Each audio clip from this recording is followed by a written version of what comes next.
পত্র-পত্রিকা খুললেই শোনা যায় যে ইউনূস সরকার ব্যর্থ, ব্যর্থ, ব্যর্থ এবং ব্যর্থ।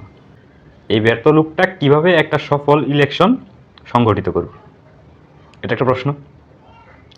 সেকেন্ড কোয়েশ্চেন ইজ, এই ব্যর্থতার পিছনে আসলে সরকার প্রধান এবং অধস্তন কর্মচারীদের কতটুকু দায়? আপনি যেভাবেই দেখেন, আমি দায় দেখি অধস্তন কর্মচারীদের অসহযোগিতা, তাদের বিরূপ আচরণ। তারা কি ইলেকশনের সময় সঠিক আচরণ করবে একটা সুষ্ঠু ইলেকশন করার জন্য? এই ব্যর্থতার পিছনে সবচেয়ে বেশি দায়ী পুলিশের কোঅপারেশন না করা। ইলেকশনের সময় কি পুলিশগুলো কোঅপারেশন করবে? আচ্ছা, এসব বাদ দেন, ব্যর্থতার ইতিহাস অনেক লম্বা।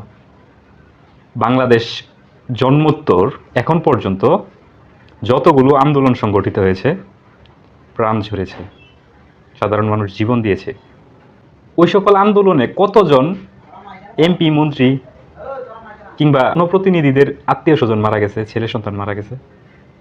কেউ মারা যায় নাই, কোনো ইতিহাস পাওয়া যায় না। মারা যায় সাধারণ মানুষ, ক্ষমতার মজা লুটে নেতারা। সামনে আরেকটা এই সময় আসতেছে, হাজার হাজার সাধারণ মানুষ মারা গেল, ক্ষমতার মসনদে বসবে ওই সকল দুর্নীতিবাজ রাজনীতিবিদেরাই।